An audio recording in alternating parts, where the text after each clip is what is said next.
Muy bien, pues entonces empezamos con la entrevista. Sí, Bueno, estamos con el doctor Alberto Laya Vargas, oncólogo pediatra de la UNAM, bueno, certificado por la UNAM y jefe del programa de trasplante de médula ósea del Instituto Nacional de Pediatría. Mi nombre es Victoria Maguey. Miri, Miriam Vázquez, mucho gusto. Adelante. dale, mucho gusto. Pues mucho gusto, adelante. doctor. Gracias. Pues si nos pudieras explicar en palabras muy simples, ¿qué es el cáncer, doc? Ok, el cáncer lo podemos definir de una manera muy sencilla como una proliferación anormal de un grupo de células que sufren un daño a nivel del material genético propio de esa célula que hace que ésta empiece a replicarse de una manera desorganizada, que va a tener básicamente tres características fundamentales. Va a tener una principal que es la de proliferar o crecer, o sea, replicarse de una manera desorganizada, eh, la capacidad de diseminarse e infiltrar a otros órganos por contigüidad, esto es, empezar a infiltrarse a través del crecimiento por contigüidad, y una de las más importantes es que va a tener la capacidad de diseminarse a distancia y poder dar metástasis. Entonces, estas son tres características fundamentales que tiene el cáncer, ¿no? ¿En dónde puede dar cáncer? Pues prácticamente en cualquier tejido, ¿no? Como lo mencioné, por definición, el cáncer se origina a nivel celular. Antes pensábamos que era una enfermedad monoclonal, esto es, que una célula se enfermaba y de ahí tenía muchos hijitos similares. Ahora sabemos que el cáncer son enfermedades oligoclonales, son familias de células que se enferman, y entonces esto da una diversidad biológica, ¿no? O sea, así como cuando una familia va creciendo y se va separando de la pareja original, esta familia va adquiriendo otras características diferentes a la célula original, ¿no? Entonces, como les mencioné, esas tres principales características: crecer de manera desorganizada, infiltrar y metastasizar a distancia. Ok. ¿Sabemos cuáles son las causas o por qué se da? Son múltiples las causas que pueden estar asociadas al cáncer y cada vez conocemos más y diversas.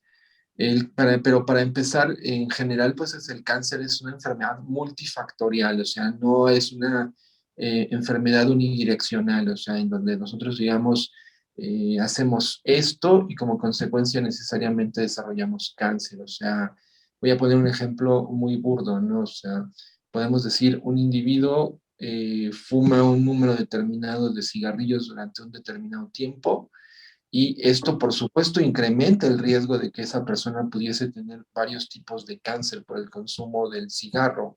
Sin embargo, no es necesariamente una asociación unidireccional entre el cigarro y otros múltiples factores ambientales y personales y genéticos que facilitan o condicionan el desarrollo del cáncer. Entonces, particularmente en los niños, el cáncer es una enfermedad que se puede desarrollar por un daño genético, cromosómico, más que genético, es un daño cromosómico en estas células, y este daño cromosómico se puede dar inclusive en la etapa pregestacional, no necesariamente se tiene que dar ya en el niño una vez que ha nacido, sino inclusive el daño cromosómico se puede dar en las células germinales antes de que éstas hayan fecundado al producto, ¿no? Entonces, por ejemplo, antes mencionábamos que no había forma de prevenir el cáncer infantil. Hoy sabemos que la prevención radica más bien en hábitos y costumbres de los padres, más que de los niños propiamente dichos, ¿no? O sea, entonces sabemos que hay factores de riesgo como el consumo de tabaco, el consumo de alcohol, el consumo de marihuana y otras drogas, el peróxido, por ejemplo, que hay en los tintes de cabello, que utilizan hombres y mujeres en etapa adulta, y que después pueden generar daños epigenéticos en las células germinales que a la postre van a condicionar la primera alteración cromosómica necesaria para que estas células desarrollen o tengan potencial de desarrollar cáncer en el niño, ¿no? Si además de esto le aunamos que el ambiente, tanto interno o microambiente del individuo, como las condiciones ambientales son propicias para que esta información se desarrolle, se da lo que se conoce como el segundo disparo o el segundo daño cromosómico, y entonces la célula se transforma de ser una célula benigna con un potencial para desarrollar cáncer a transformarse ya en una célula maligna propiamente dicho. Entonces, no es solo un factor, sino es el acúmulo de todos estos factores ambientales, biológicos, físicos, inclusive, pues podríamos hablar inclusive de algunos sociales, ¿no? Y sabemos que, por ejemplo, la obesidad puede incrementar el desarrollo de cáncer. ¿Por qué? Porque a diferencia de lo que antes pensábamos, que el tejido graso era un tejido amorfo y ahí inerte, hoy sabemos que el tejido graso está hiperinflamando, genera radicales libres y con esto daño tisular que pudiese estar condicionando este daño cromosómico y incrementar la posibilidad de que un individuo pueda tener cáncer, ¿no? Entonces son muchos los factores que están interviniendo para que una célula una célula sana se transforme en una célula neoplásica. Y por supuesto, un factor que interviene sobre todo en los adultos puede ser inclusive el proceso de envejecimiento propio de la célula, ¿no? Cuando los mismos mecanismos de reparación que tiene la célula para... porque antes de que una célula se convierta en una célula neoplásica, cuando hay estos daños cromosómicos en la célula tiene mecanismos a su interior que tratan de reparar ese daño que se ha cometido, e inclusive cuando no es factible repararlo, inducen a la muerte programada de esa célula para evitar que esta célula prolifere y se desarrolle un cáncer. Sin embargo, a pesar de eso, la célula puede evadir y tiene mecanismos de evasión de estos mecanismos de reparación, y aún así todavía hay un sistema inmunológico que está vigilando y protegiendo al organismo, tratando de evitar que esa célula prolifere.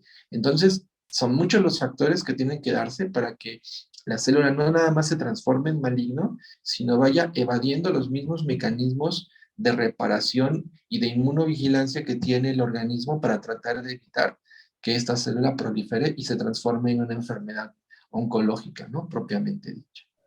Wow, ok. Doc, ¿se desarrolla igual el cáncer en niños, adolescentes, adultos mayores? No, evidentemente el cáncer es mucho más frecuente en los adultos mayores que en los niños, afortunadamente, ¿no? Digamos que de cada 100 casos de cáncer, más o menos, dependiendo del país, pero más o menos entre 5 y 10 van a corresponder a niños. O sea, de cada 100, más o menos entre el 5 y el 10% es cáncer infantil, ¿no? Entonces, la proporción es mucho menor. Como les mencioné, uno de los mecanismos que tienen que ver con el desarrollo del cáncer tiene que ver con los mecanismos de envejecimiento celular, cosa que pues en los niños por obviedad no sucede, ¿no? Entonces, es mucho menos frecuente, afortunadamente, el cáncer infantil. Sin embargo, pues es igual de catastrófico una vez que un paciente, un niño desarrolla cáncer, pues en el entorno familiar desarrolla una situación de estrés, catástrofe, en todos los sentidos, pero es mucho menos frecuente. Ahora, en el cáncer en el adolescente y sobre todo en este grupo de adultos jóvenes que involucra más o menos, dependiendo de las definiciones que nosotros consultemos, más o menos es un individuo entre 15 y los 45 años que se definen como los adultos jóvenes.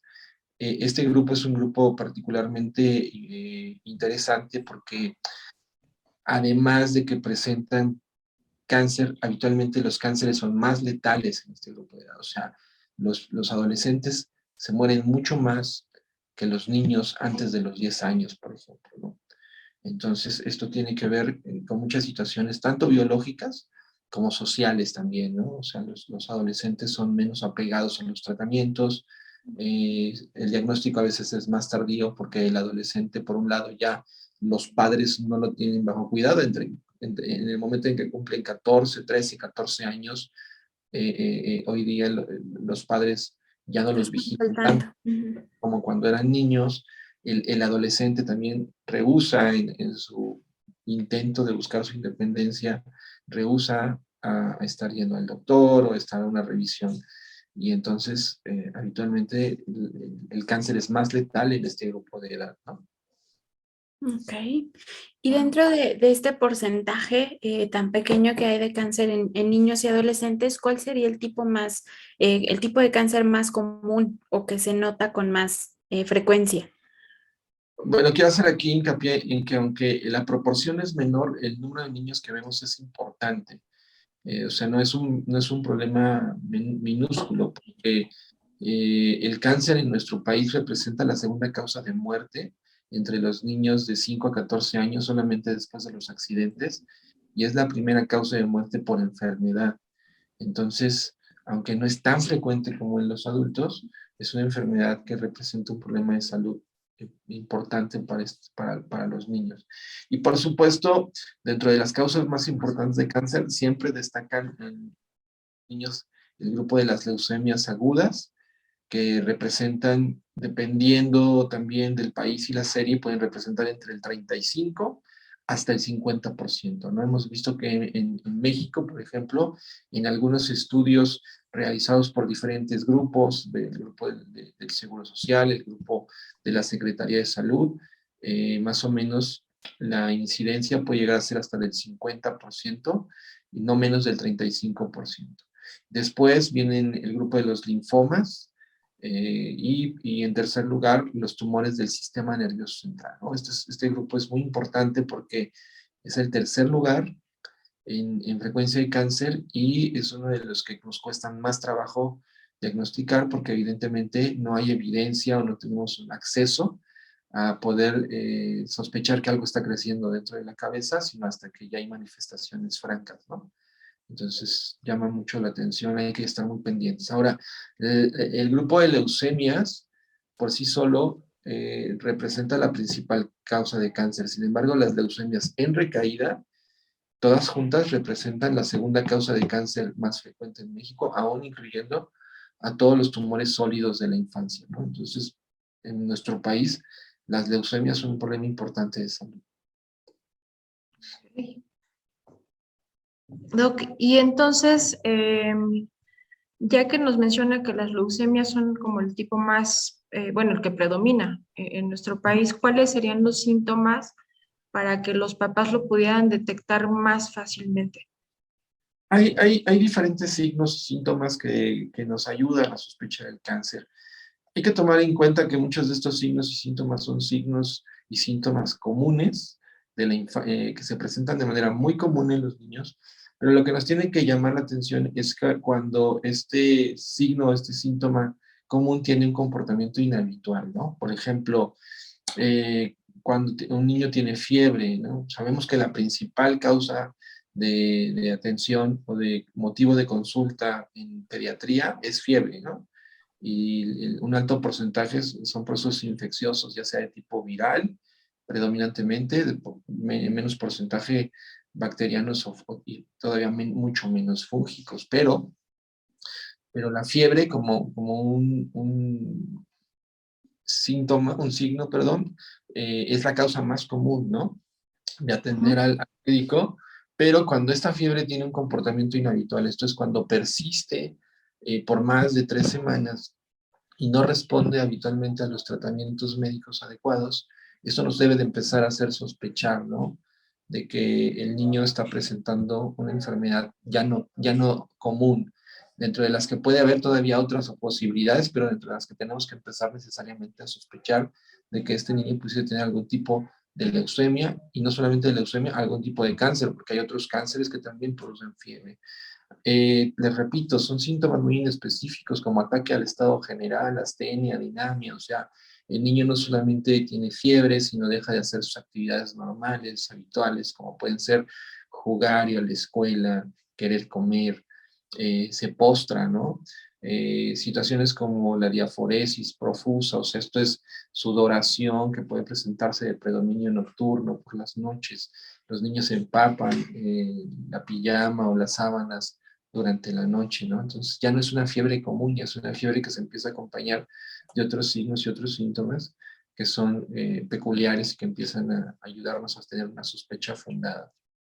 Eh, Evidentemente, en el caso de las leucemias es muy importante siempre estar pendiente de la presencia de sangrados, ¿no? El síndrome purpúrico, la presencia de petequias o pequeñas equimosis en sitios inhabituales de sangrado. Si nosotros vemos que un niño tiene moretes, por ejemplo, en las espinillas, pues podríamos considerarlo normal, ¿verdad? Porque pues, los Ujú. niños actualmente juegan y ahí se están pegando, pero cuando empiezan a salir moretones espontáneos en sitios poco habituales, como pues, en el torso, la espalda, los antebrazos, o en un lugar donde, por ejemplo, la presión de que alguno de los padres lo tome del brazo, eso condiciona que se formen moretones, nos tiene que empezar a hacer sospechar que este niño tiene algo que pudiese ser una leucemia. Evidentemente, la epistaxis, el sangrado por la nariz profuso, cuando es repetitivo, y se está asociando a todo esto que estoy mencionando, ¿no? Mal estado general, pérdida de peso,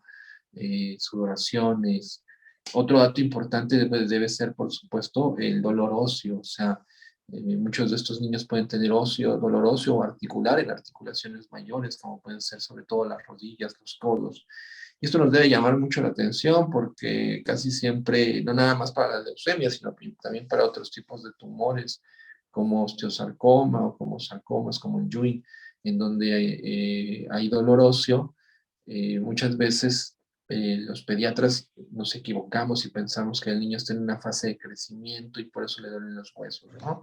Dolores articulares en las articulaciones mayores también es importante considerar. En el caso ya global del cáncer, siempre tenemos que sospechar de cabeza a los pies, por ejemplo, pensando en tumores del sistema nervioso central, cuando el niño, por supuesto, tiene cefalea y esta cefalea es persistente, o cuando tiene mareos, o cuando tiene pérdida del equilibrio, ¿sí? O cuando empieza a tener retroceso en alguna función que haya tomado, ¿no? Por ejemplo, si el niño ya controla esfínteres y ya avisa para ir al baño, que de repente otra vez tenga icturia y otra vez esté mojando la cama sin una causa aparente, si dentro del abordaje diagnóstico no podemos dejar de considerar la posibilidad de un tumor en el sistema nervioso central y no nada más conformarnos con pensar que es un problema conductual, ¿no? O si el niño comienza a tener pérdida en el equilibrio, caídas frecuentes, cefalea persistente, es recomendable siempre hacer una imagen con una tomografía para poder descartar. Los ojos son otro órgano muy importante en donde da cáncer en la infancia y sobre todo en los primeros meses de vida.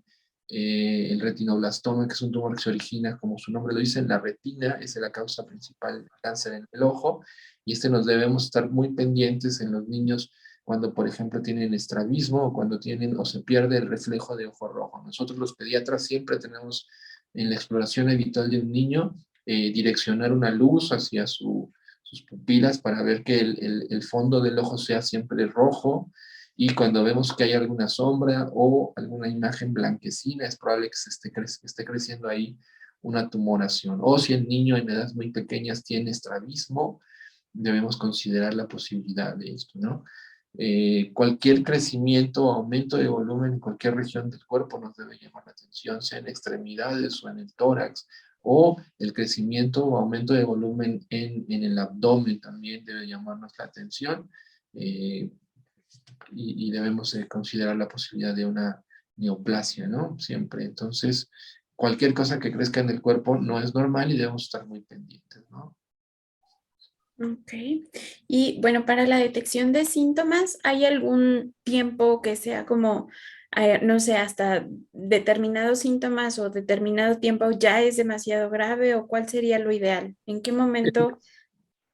Sí, en un contexto ideal, una vez que un niño empieza con manifestaciones relacionadas a cualquier cáncer, en países de economías desarrolladas o economías como Estados Unidos y Europa, más o menos se calcula que el diagnóstico se hace entre la tercera y la cuarta semana, una vez que inicia el primer signo y el primer síntoma relacionado con cualquier cáncer. Desafortunadamente, en países de economías medias o economías pobres, esto es la principal causa de que no tengamos buenos resultados en los tratamientos, el diagnóstico tardío. En el Instituto Nacional de Pediatría, en el Centro Médico Nacional del ISSSTE, en varias instituciones hemos hecho análisis de esto, y el retardo en el diagnóstico puede llegar de ser de 6 semanas hasta 6 meses, ¿no? Y habitualmente esto no es causa o no es culpa de los padres, sino habitualmente de los médicos, ¿no? Tanto de primer contacto como especialistas que no sospechan o no consideran dentro del abordaje diagnóstico la posibilidad de que el niño pueda tener algún cáncer. Entonces, estos niños no solamente se retardan 6 semanas o 6 meses, sino que además ven múltiples médicos en ese tránsito, ¿no?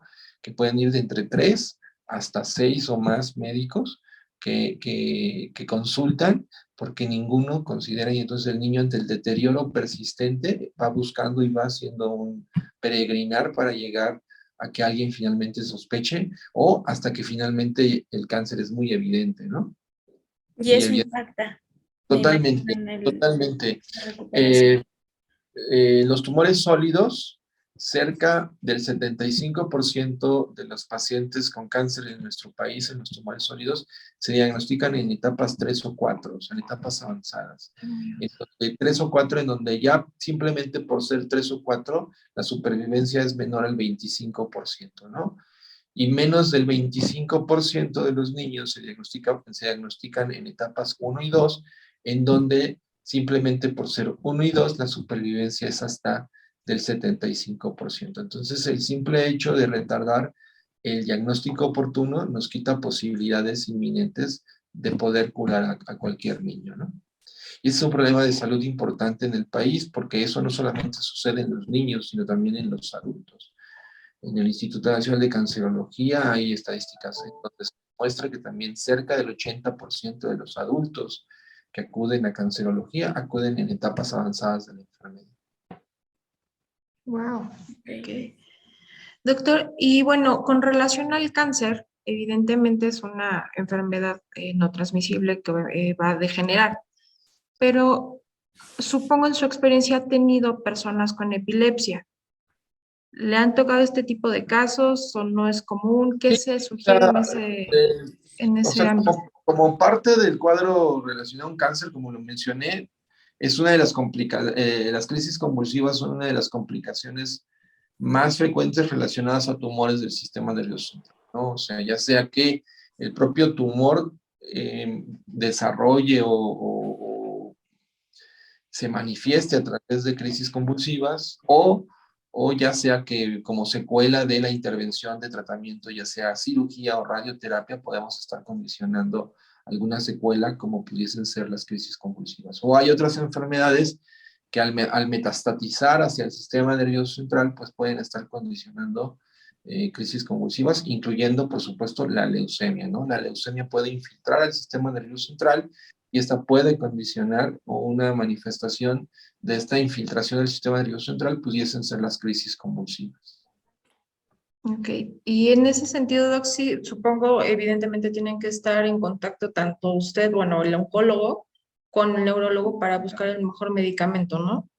Claro, claro, o sea, en este caso siempre, no solamente en el caso de las crisis convulsivas, en general el manejo del niño oncológico es un modelo que debe ser multidisciplinario y que debe involucrar por lo menos 4 esferas, ¿no? El manejo médico, el manejo emocional y afectivo, no solamente del niño sino también de su familia. Por supuesto, el manejo nutricional, que es muy importante, no descuidar el estado nutricional, el estatus nutricional de los niños y lo que nosotros llamamos todo lo que es el manejo o terapia de soporte, en donde aquí involucramos a todos los especialistas de diferentes áreas de la medicina, ya sea de adultos o de pediatría, en donde vamos a tener la intervención de neurólogos, neumólogos, gastroenterólogos, para poder dar un manejo integral de estos niños y subsanar las diferentes manifestaciones de la enfermedad o, en su defecto, las secuelas del tratamiento o del propio tumor que nosotros hemos tratado. Ok. Ok. Ahorita, por ejemplo, nos hablaba de cómo la obesidad podría influir en el desarrollo de un cáncer, pero ¿qué recomendaciones podríamos tener para prevenir o para disminuir los factores de riesgo?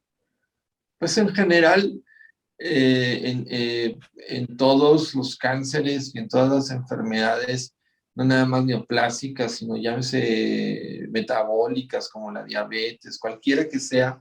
Evidentemente el estilo de vida es muy importante y el guardar, yo siempre le digo a mis pacientes, sobre todo cuando son sobrevivientes de cáncer, que guardar un equilibrio, ¿no? En la vida es lo que nos permite tener o tratar de tener esta homeostasis, este equilibrio en el cuerpo humano y disminuir los riesgos, ¿no? O sea, no se trata de ser eh, vegano, pero tampoco se trata de guardar una alimentación en el consumo de grasas y carbohidratos saturados, por ejemplo, o sea, grasas poliinsaturadas o carbohidratos refinados. Entonces, siempre hay que guardar un equilibrio, evitar, por supuesto, la exposición a agentes que puedan incrementar el riesgo, como puede ser el consumo de drogas, como puede ser el consumo del tabaco, por supuesto el alcohol, el uso de sustancias químicas, la exposición a sustancias químicas, pues todo eso en la medida de lo posible evitarlo, ¿no? Eh, para tratar de disminuir estos riesgos. Pero siempre es buscar un equilibrio, o sea, de repente un chico no le puedes decir que no coma una vez al mes una pizza, pero tampoco puedes decirle que su nutrición esté basada solamente en pizza, ¿no?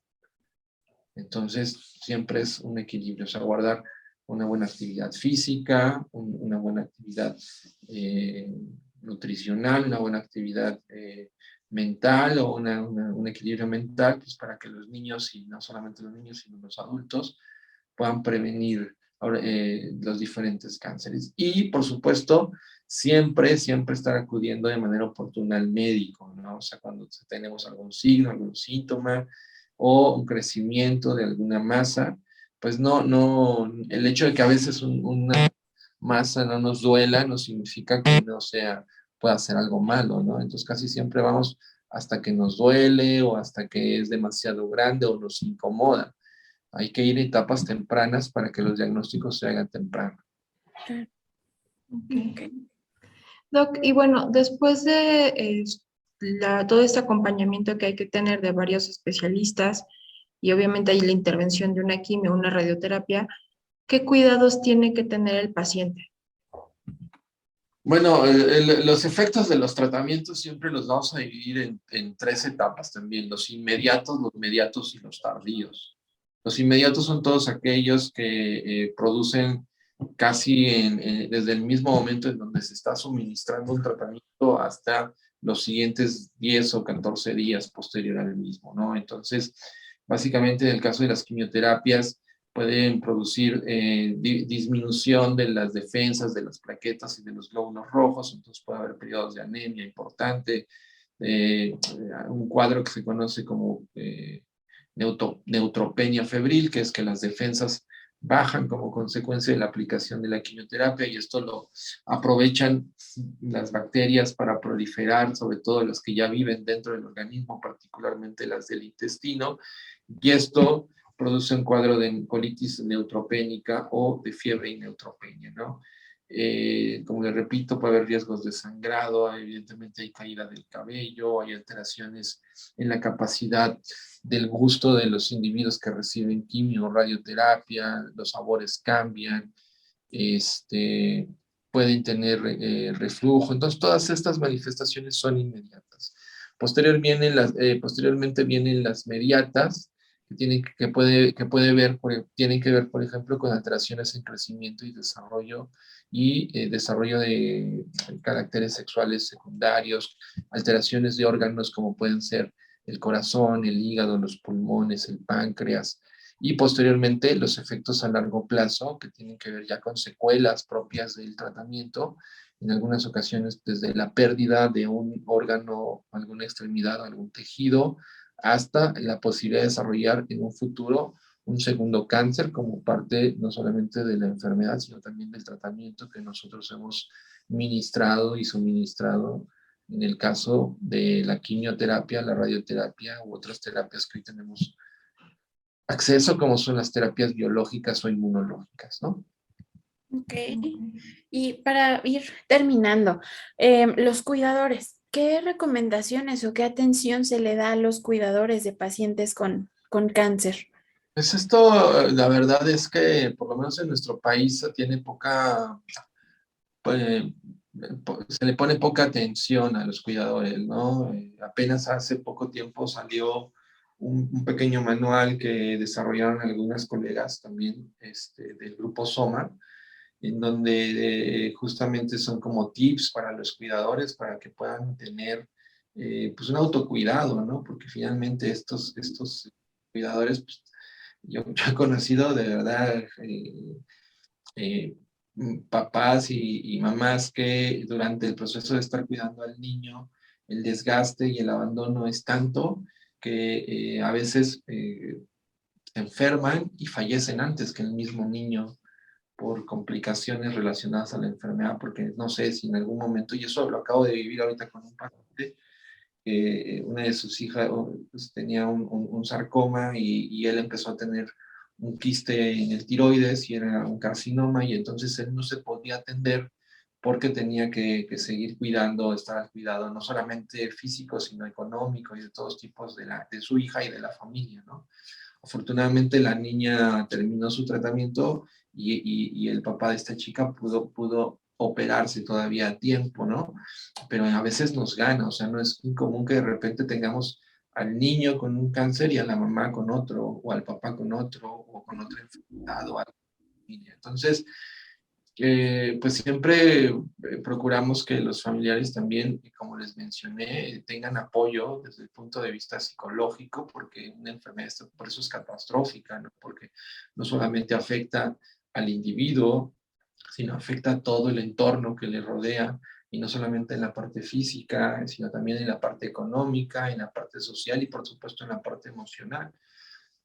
Entonces, hoy día hay programas de acompañamiento también que tratan de hacer que los procesos sean más rápidos y no sean tan desgastantes. Por ejemplo, en las referencias de estos pacientes a los grandes centros hospitalarios, que ese es otro desgaste que también sufren los pacientes y sus familiares, ¿no? Cuando son diagnosticados en alguna región del país o en alguna institución de primero o segundo nivel para tener acceso al tercer nivel, a veces ahí se pierde mucho tiempo por los sistemas y la burocracia. Entonces ahora hay programas de acompañamiento que se están replicando de modelos europeos y estadounidenses. Entonces, todos estos cuidados, porque también hay esta parte de que el cuidador, cuando desafortunadamente el niño o el enfermo fallece, también tiene así como un síndrome de abstinencia, ¿no? De repente la razón de ser y el motivo por el cual él existía. Y ahora cada vez vemos no solamente a las mamás, sino cada vez vemos a más papás que por algún motivo deciden que el proveedor de lo económico va a ser la mamá porque el trabajo es mejor, porque las condiciones son mejores, o porque el papá es el que tiene mayores facultades para atender al cuidado del niño. Y entonces vemos estos desgastes y cuando los niños ya no están o inclusive hemos visto que niños que recuperan el estado de salud, de repente los papás, llámese mamá o papá, no saben qué hacer porque han invertido los últimos 2 o 3 años exclusivamente al cuidado del enfermo y de repente cuando ya el enfermo o recuperó su estado de salud o no lo pudo hacer y finalmente falleció, el cuidador se queda y tiene una pérdida muy importante. Entonces todo esto hay que irlo cubriendo, ¿no? Hay que irlo subsanando a través de información, a través de terapia, a través de cuidados y yo creo que la información, ¿no? Que, como les repito, cada vez hay un mayor número de acceso a manuales y a información que les permite no solamente a ellos, sino también al grupo de atención, al grupo de salud, poder ofrecer este apoyo a esos cuidadores, ¿no? Ok. Claro. Patas, Bueno, sí, perdón. Ahorita que menciona también todas estas, este contexto, en la teoría y creo que en la parte un poco idealista, nos dicen, por ejemplo, que la familia y el paciente tiene que tener atención de tanatología, de una atención terapéutica también, pero en la realidad, ¿qué tan cierto es que sí tienen acceso a este tipo de servicios? Pues es que particularmente en el sistema hay dos problemas importantes, ¿no? Uno es la accesibilidad, o sea, puede haber que haya estos servicios dentro de los grandes centros que tratan pacientes con cáncer, pero evidentemente la demanda es tan grande y de repente, por ejemplo, vemos que para todo un servicio de veintitantas camas, pues hay una nutrióloga y un psicólogo, ¿no? Y evidentemente, pues aunque el servicio tiene estos apoyos, pues No es da. insuficiente para la cantidad de pacientes que hay, ¿no?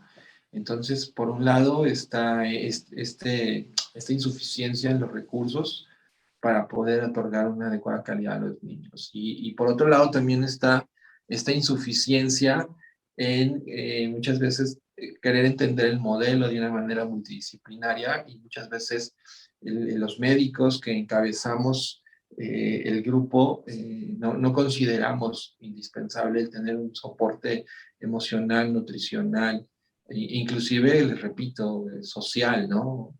Que pueda apoyar a la gente. Entonces, a veces los médicos no lo consideramos y ni siquiera nos preocupamos en tratar de darle acceso a este tipo de terapias o de manejo multidisciplinario a los pacientes, ¿no? Y cuando lo hay, por lo menos en el sector público, es muy insuficiente. Ok. Doctor, antes de que terminemos o que se nos acabe el tiempo, este, ¿qué recomendaciones le daría a una persona con cáncer? Además de todas estas que ya nos dijo, de la nutrición, de estar al pendiente de los síntomas, ¿qué otra cosa les podría sugerir? ¿O a dónde podrían acudir en caso de requerir algún otro tipo de apoyo? Hay muchas fundaciones y asociaciones en México, particularmente para niños con cáncer, ¿no? Hay algunas de ellas que, por ejemplo, dan apoyo psicológico exclusivamente, como les mencioné, a través de Soma. Nosotros canalizamos a los niños cuando no hay suficientes recursos. Hay fundaciones que apoyan el tratamiento de estos niños en el aspecto psicológico, pero también hay fundaciones que apoyan los tratamientos, hay fundaciones que apoyan el manejo del duelo o el manejo tanatológico de la familia. Pero evidentemente lo que yo siempre le recomiendo a la gente pues es tratar de informarse lo más posible, o sea, y también de exigir que los médicos que los están tratando los informen, ¿no? Porque lo que yo he podido darme cuenta en estos veintitantos años de ver a niños con cáncer es que a pesar de todo, el médico se sigue empoderando detrás de un escritorio y no le da acceso a la información a la familia. O sea, todavía estamos muchos médicos en este modelo de decir que un resultado de laboratorio o un resultado de imagen es un resultado que le importa exclusivamente al médico. Y entonces yo he tenido experiencias de familias que vienen a vernos que ya han sido tratados inclusive de manera exitosa y que nunca supieron o entendieron que tenían sus hijos o el niño nunca entendió porque nunca hubo tiempo suficiente para decirle, mira, te está pasando esto, vamos a hacer esto, las posibilidades de curaciones son estas.